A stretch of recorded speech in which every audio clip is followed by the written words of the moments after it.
재작년까지 중국 보조금 정책이 중국에서 만들어진 배터리를 사용하는 차량만 맞아요. 돼갖고 그 지원이 됐었어. LG화학 배터리 그렇죠, 프로젝트가 중국에서. 캔슬됐거든요. 저도 거기에 피해자.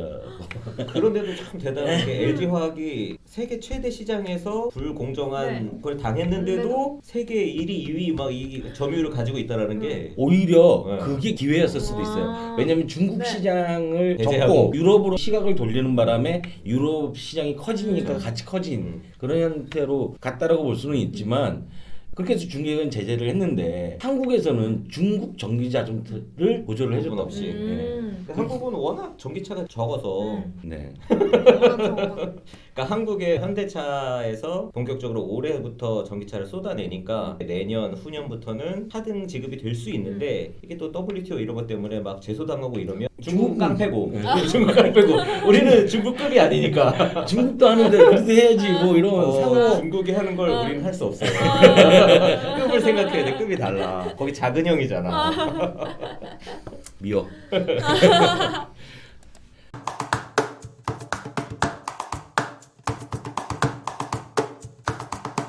미래차 플러스 전후방 연간 산업을 확고한 주력 수출 사업으로 육성한다고 합니다. 완성차 2025년 전기차 46만 대, 수소차 7만 대 수출을 통해 완성차 수출 240만 대, 수출 일자리 30만 명을 지속 유지하겠습니다. 전기차 46만 대, 25년까지 연간 10만 대씩으로 수소차 7만 대면 연간 15,000대씩 네. 수출을 하겠다는 얘기인데 현대 수소트럭이 스위스에서 계속 운행을 하고 있는데 외관도 굉장히 이쁘고 괜찮은데 외관은 예쁘게 만들거든요. 화물트럭은 수소차로 가는 게 확실하게 맞는데 저는 승용까지 수소로 네. 갔으면 좋겠다라는 마음을 갖고 있습니다. 전기차는 유럽, 북미, 아시아 등 타겟 지역 마케팅 강화하고 동남아 등은 배터리 리스 결합 수출을 추진한다고 합니다. 그래서 세계 시장 10%를 점유할 수 있게 만든답니다. 동남아의 배터리 리스를 결합해서 수출한다라는 거는 동남아가 시장이 일단 커요. 지금도 그죠. 합치면 완성차 대수 자체가 크니까. 근데 우리나라보다 소득 수준이 작으니까 초기에 들어가는 비용을 낮춰주는 대신에 이자로 한 번 더 팔겠다라는 거. 차를 한 번 팔고 이자를 한 번 더 뽑아먹고. 오토바이를 그렇게 많이 타는데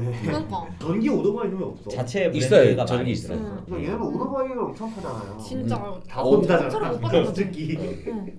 왜 오토바이를 안 팔고 차를 팔라고? 근데 소득 수준이 올라가면 할 거라고 그치 건가? 동남아에서도 오토바이는 위험하고 하니까 돈을 버는 사람들은 차로 자꾸 넘어가니까 민간은 21년 신차 5종을 포함 2025년까지 20종을 출시하고 정부는 주행거리, 효율, 충전 속도 등 성능 개선을 지원한다고 합니다. 2020년부터 25년까지 R&D 총 3,856억 원이 들 예정이고요. 25년까지 주행거리 50% 연장, 전비 10% 향상, 20분 내 대용량 배터리 완충 등을 할 수 있게 만든다고 합니다. 모든 전자제품이 그렇긴 하겠지만은 이게 가장 구형이잖아요.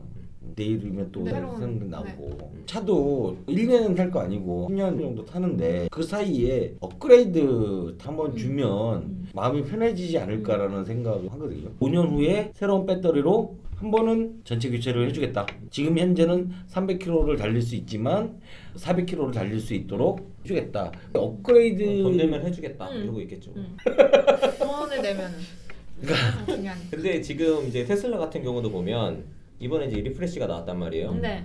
리프레시가 모델명이에요? 모델 3 리프레시 이렇게 해서 나왔어. 그래서 주행 거리도 50km인가 100km가 늘어났고 특히 이제 겨울에도 히트 펌프가 들어가서 주행 거리가 엄청 많이 늘어났단 말이에요. 근데 가격은 480만 원에 싸네. 진짜 2020년 연말에 산 사람은 저 눈물 날 거야. 근데 이게 팔자지. 그거까지 어떻게 근데 해? 이게 지금 모델 3가 인도되기 시작한 지가 한 1년 반밖에 안 됐단 말이에요. 네. 근데 1년 반 만에 완전히 다른 제품이 더 싸게 나와버려. 그리고 이 앞으로 속도는 앞으로 더 바쁘겠다. 빨라지겠죠. 더 빨라지겠죠. 더군다나 그러니까 차를 사면 안 된다고. 택시 타겠습니다 앞으로. 운전면 안 타고 지금은 택시 타겠어 아주. 이 배터리가 이제 셀팩으로 돼 있잖아요. 근데 테슬라에서 이거 프레임으로 바꾸겠다. 프레임 안에다가 배터리 집어넣는 걸로. 그렇게 되면 배터리 교환이 안 돼요. 배터리 리스 이것도 안 돼. 일체형이요? 일체형이야. 테슬라가 그거를 구축을 하면 메인 프레임이 그쪽으로 바뀔 거야. 네. 그래서 정부에서 이야기하는 배터리 리스나 이것도 네. 쉽지 않을 거야. 그러니까 아예 그냥 차 자체를 리스해버리는 거지. 그치. 배터리만 그치. 리스하는 개념으로 안 들어갈 그치. 건데 이거 쓸 당시에는 그 사람이 이걸 몰랐어. 부품이랑 차 구분이 따로 없는 것 같아 이제는. 그치. 수소차는 북유럽, 북미 등 충전소 우측 국가의 상용차 집중 수출을 추진한다고 합니다. 수소 트럭은 스위스 수출에 이어 30년까지 북미, 유럽 등 6.4만 대를 수출하겠다고 했습니다. 유로트럭이라고 해서 게임이거든요. 네.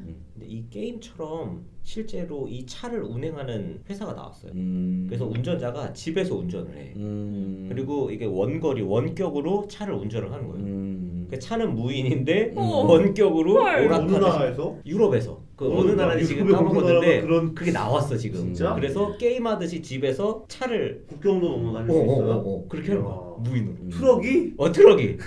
헐 대박. 가능성- 대박 난. 그래서 아마 충분히 가능할 것 그런 같은데. 그런 원격 트럭들이 점점 더 나올 거고 이제 완전 무인 트럭으로 넘어가기 전에 원격 트럭이 지금 배도 비슷하거든요. 완전 무인은 아니고 이제 사람이 타 있긴 하지만 원격으로 하는 쪽으로 점점 가고 있단 말이에요. 비행기처럼 이렇게 그치, 사람이 비행기는 원격으로, 맞아, 거의 맞아. 대부분 네. 그 시작 드론 출발하고 뭐 이런 거. 네. 주차만이 사람이 어. 하겠구나. 그런 식으로 점점 넘어가.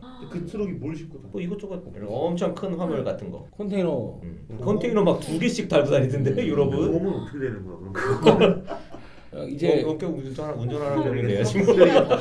원격 운전 열심히 해야겠다.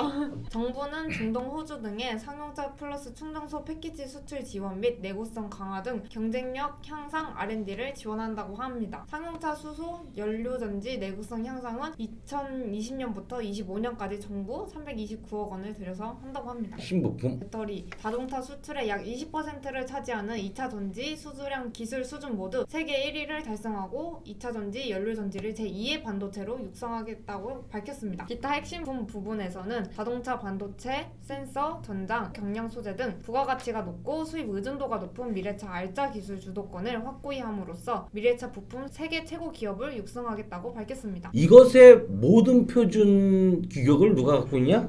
유럽이 갖고 있어요. 그러니까 유럽에서 인증을 받아야 돼.